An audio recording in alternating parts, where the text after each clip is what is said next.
Welcome to All Hands, a podcast brought to you by Lattice, where people success is business success. I'm your host, Katelin Holloway. We enter this business because we care about people, and we know that happy and healthy employees are better able to be resilient in the face of challenges and find fulfillment in their careers. But let's be honest, staying mentally healthy can be a personal challenge for many individuals. And as people leaders, our commitment to mental health extends to the entire workplace culture. We've been living at work. We spend half our waking hours at work, so it's really up to people leaders to build cultures that care for employees. What we've seen is that it's the number one thing that people are asking for right now. Employees are asking for more mental wellness resources. So today, we go behind the scenes at the number one app for meditation, Calm, to discover how they're walking the walk behind the talking of the talk.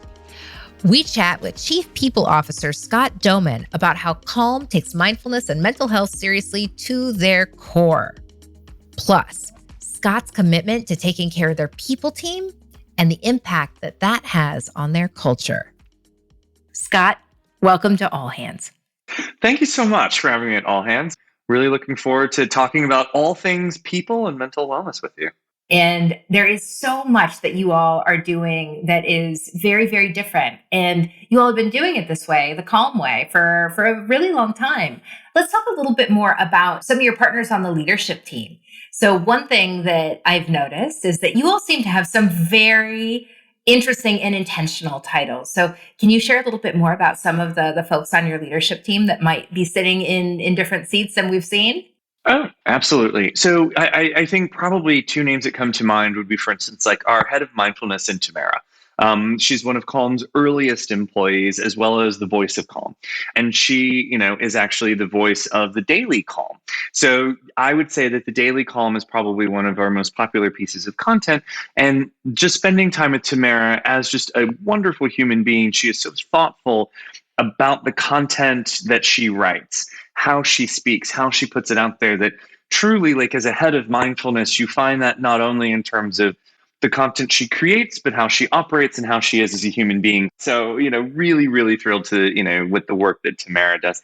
And then also, probably our most recent would be Jay Shetty as our Chief Purpose Officer. Yeah. And, again, a content creator, a monk by background, and what he does for us with the Daily J. So again, someone who contributes to the culture in the way that he acts and operates.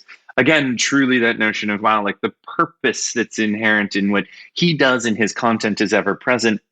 And we also look at that in terms of the purpose that's built into every role at Calm, where every single person at Calm is truly here to drive and bring our mission to life of making the world a happier, healthier place. And as we'll extend that to say, by solving the world's mental health crisis, regardless of the job you're in, regardless of your tenure, regardless of your title. Everyone has purpose built into their job. And I find that's why people come to Calm. Where I look at my title, Chief People Officer, I'm about every single human being at Calm, not the HR aspect of it, not the process aspect of it, but truly the human beings and the people that are here. So we pride ourselves on being a very authentic culture, and that authenticity extends to the things like we're talking about, the titles as well. I love that so much. And I get asked about values a lot. Something that is very important for companies to understand, and the ones who are getting it right, you can tell, which is your values don't just live externally, nor do they just live internally. When there is a breach in integrity or a perceived breach in integrity, that gap between what you say and what you do, the scrutiny is all the more high. So you are putting incredible, beautiful content into the world, and your mission is so clear, and the vision for the company and where you all need to go is so incredibly articulate and intentional. How do you actually internalize that? What are some of the things that you do internally with your team to help support, bring that to life so they feel it every day? And your point's exactly right. Like culture, values, all those things have to be more than just a nice word on a page. People are really smart, and they'll join a company and they'll be like, this doesn't match that. We're really conscious of that. So for instance, in our recruiting process, we talk about our values. When we think about our employee life cycle, our life cycle can likely start from consumer through alumni. So, as a consumer, people who will then be interested in joining Calm have a consumer experience that in many ways they expect to be mirrored internally. And so through our recruiting process, we'll talk through people about like scenario based questions around how do you live these values? How would you like these values to be lived? In addition to being able to be successful in your actual functional job.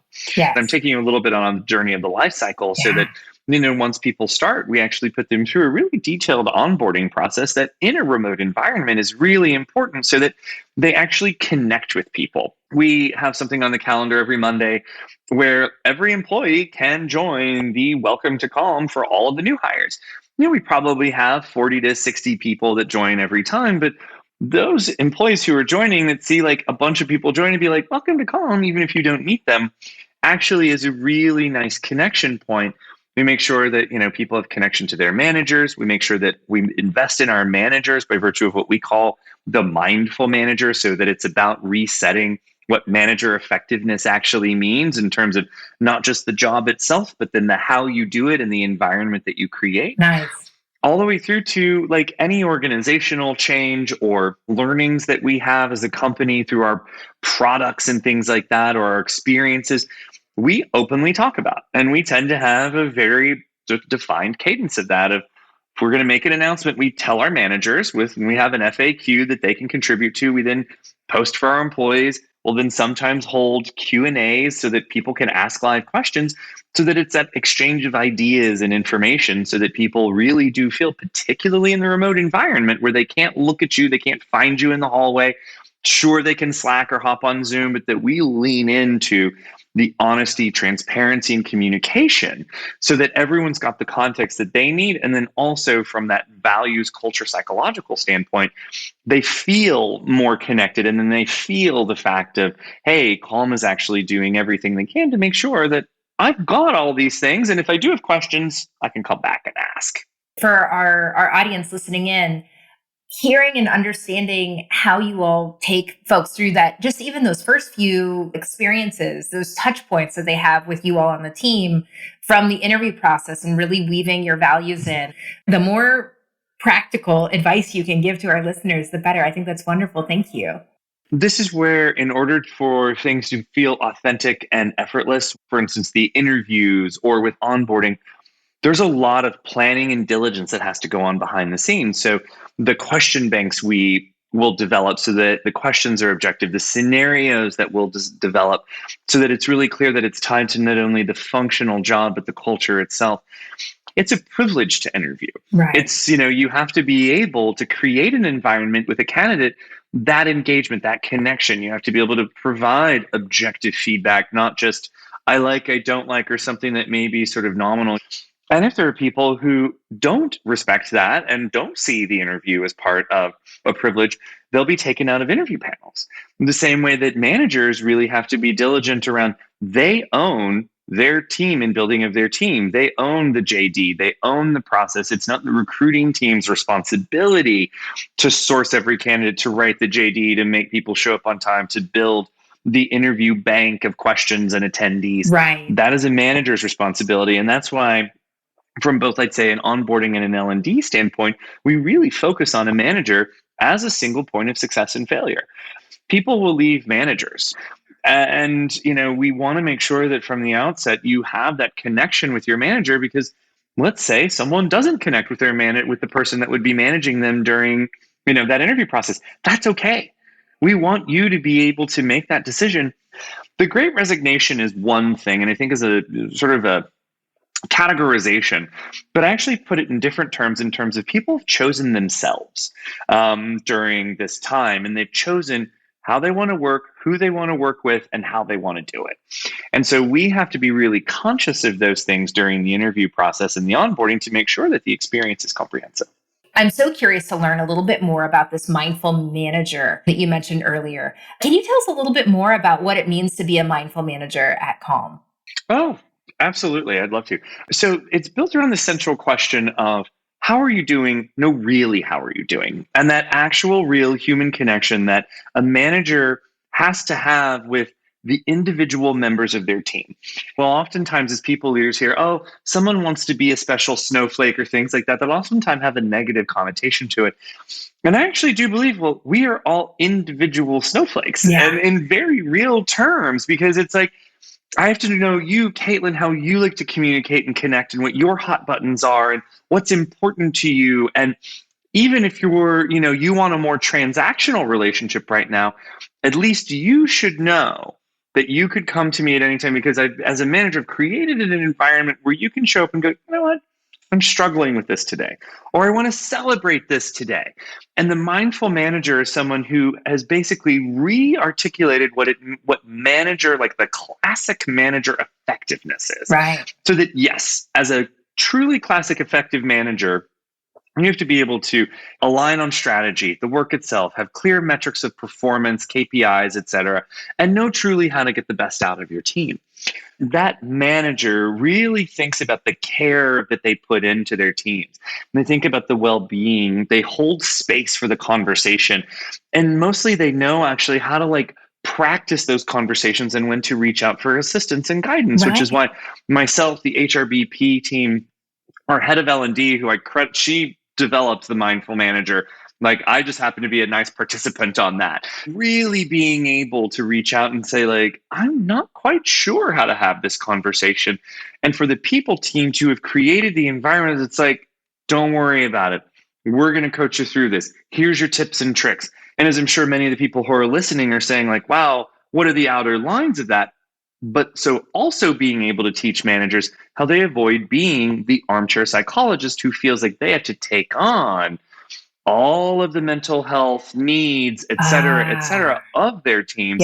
Yes. So that it's listen, you can't be the be all solve all for your employees. You really have to know when it's hey, this sounds like something where I need to phone a friend in the people team to help get you some additional support that I, as your manager, am not equipped or, sort of practiced enough to provide.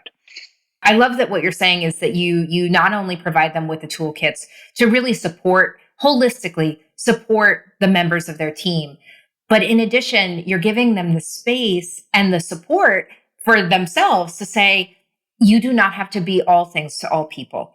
And I think that that's one of the biggest challenges of being a manager.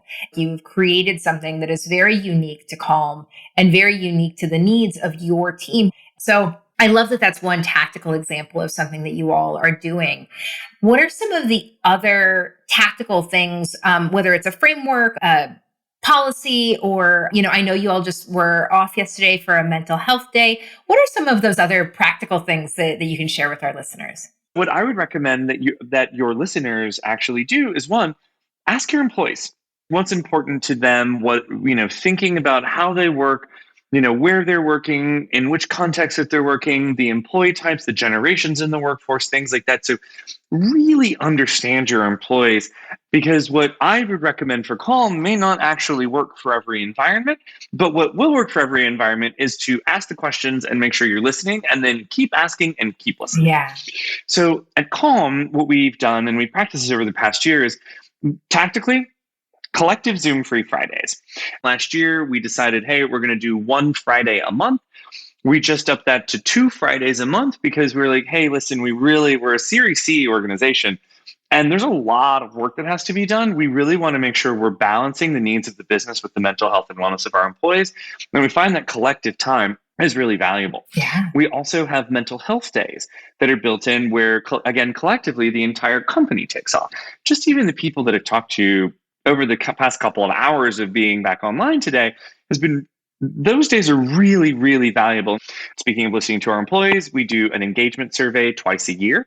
We track things with our new hires in terms of their first 30, 60, 90 days and 6 months in a remote environment. How are you doing? No, really, how are you doing? We track all of our exit interview data to see, even though we're listening, there could be things that we've missed. And then, we have what we call our, take time off as you need it, which is unlimited time off in many other environments. But truly, I think framing it as take time off as you need it really allows people to much more actively engage with what they individually need. Right. To say, hey, I need to take this Friday off, or I need to take 2 weeks off in the summer with my family. Those kinds of things they find empower employees and then really drives engagement and retention of the employee base as a whole. Oh, there were so many good takeaways in that. And I mean, just the idea of having a Zoom free day. It doesn't mean no Right. meetings. It just means that you physically don't have to put on the face and make your bed behind you or whatever those things are. It Exactly. makes a difference. It makes a big It really does. difference. It really does. And the Zoom free for many people means they won't have meetings and they'll use those days to catch up on docs or sheets. We leave the flexibility to you because it's collective. Everyone respects that time as well. Right. In a remote, flexible, distributed work environment, when we can collectively say, hey, your inbox was going to be relatively crickets today, or your calendar will be free, those actually become much, much, much more meaningful in terms of being restorative, getting back that, filling your cup back up with energy. Now, I want to shift gears just a little bit. So we've been talking a lot about internal at Calm. But a lot of our listeners understand that building a mentally resilient workplace isn't just good for employees, it's good for business. So at Calm, how does a mindful work environment translate to a better overall product or the output? We've been living at work. We spend half our waking hours at work. Yeah, So it's really up to people leaders to build cultures that care for employees. What we've seen is that it's the number one thing that people are asking for right now in terms of both the Calm for Business research, but then also other research that our science team has done and other organizations have done, is that employees are asking for more mental wellness that's resources. When you awesome. think about productivity, regardless of type of job, the productivity will decrease when you're not engaging in people's overall mental wellness and their mental health at work.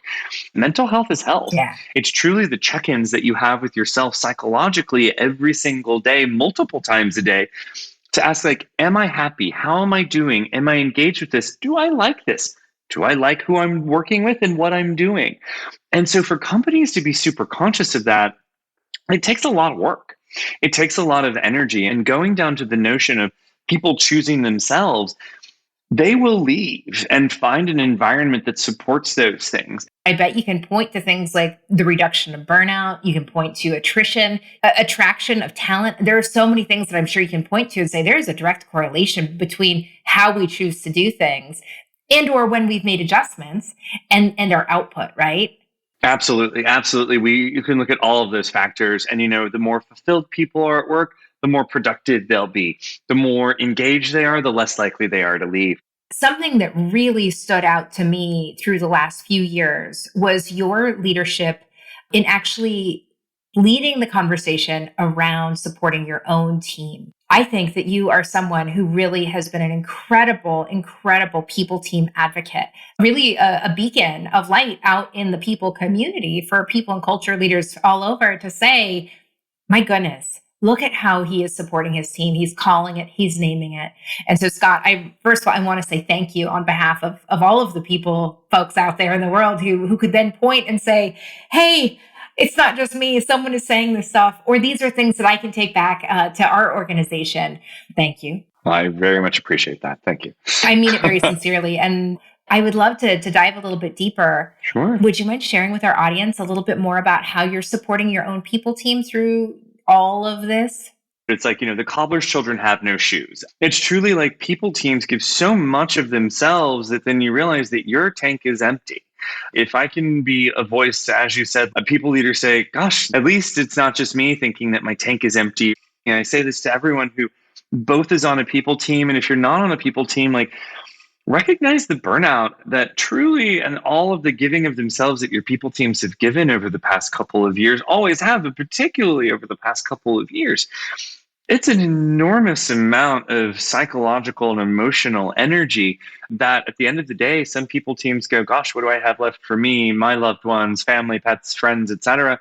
I encourage everyone, like, take a beat, form your community within the people leader or HR leader community to make sure that you have someone that you can just sort of like take a deep breath with and say, gosh, like, today I'm actually not okay. I know I have to present this face to people, but today I'm not okay. Yeah. Or like, I'm okay, but I feel like I'm solving this problem on my own.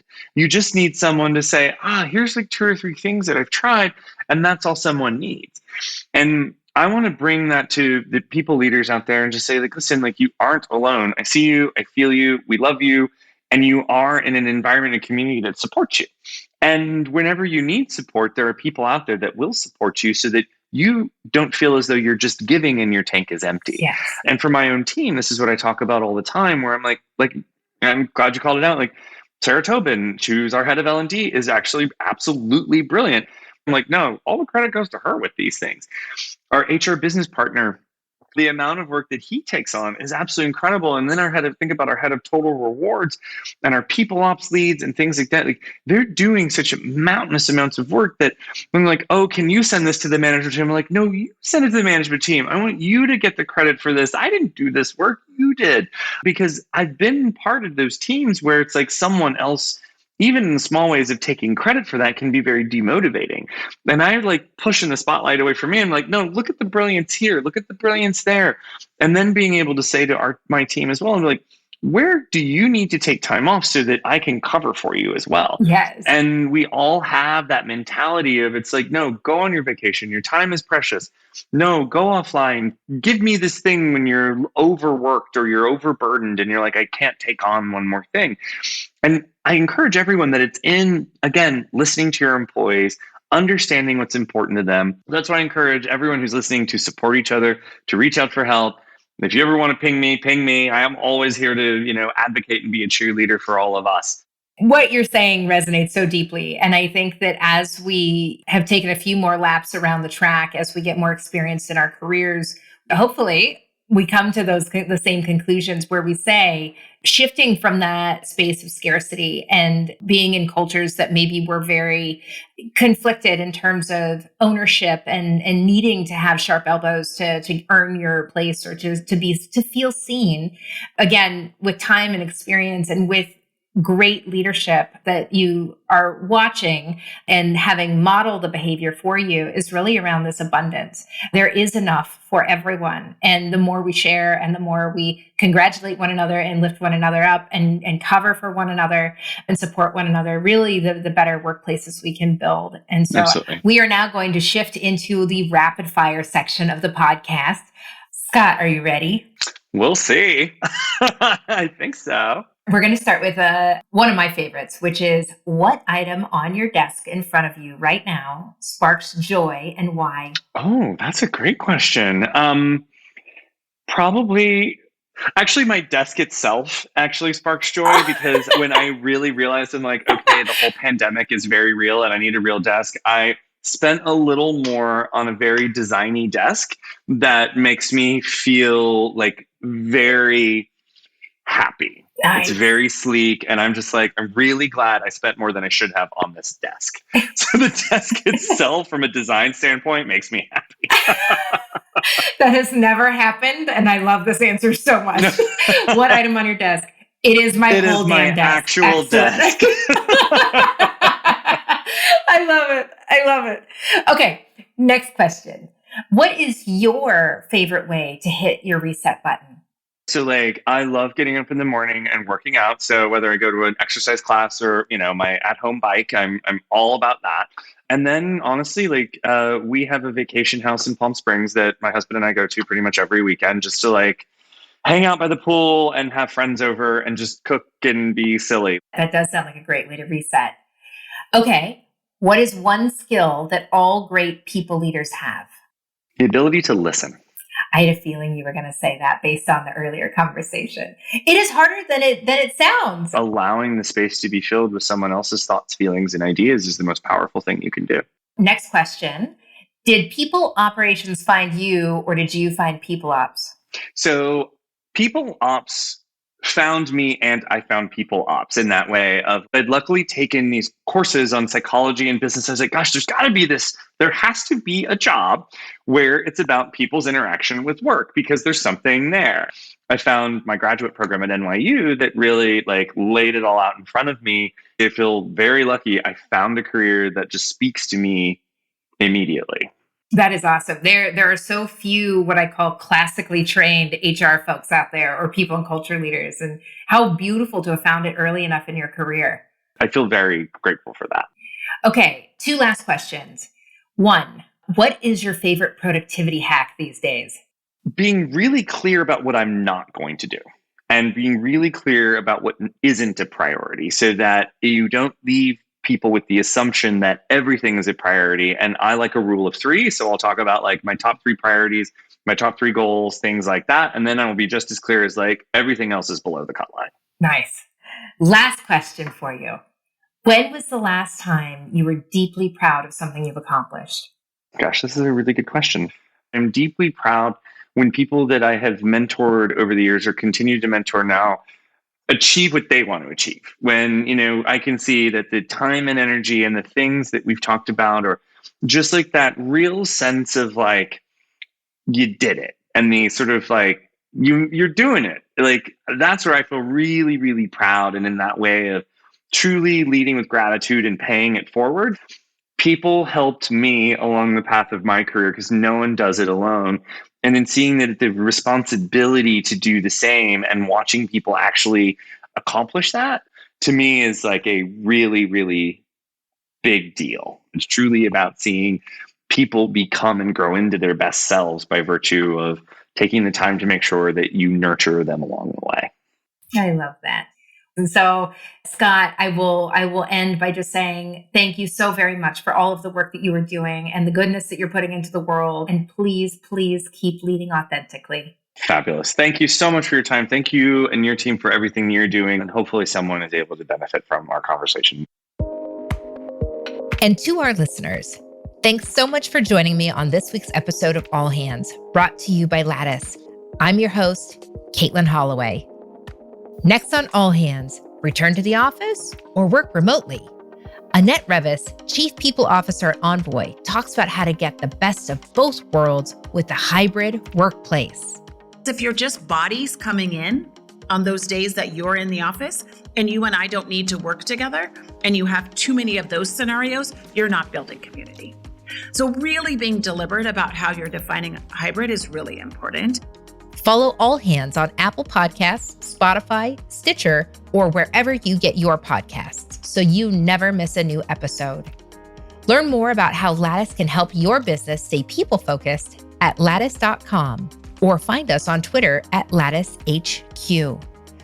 All Hands is produced by Lattice in partnership with Pod People.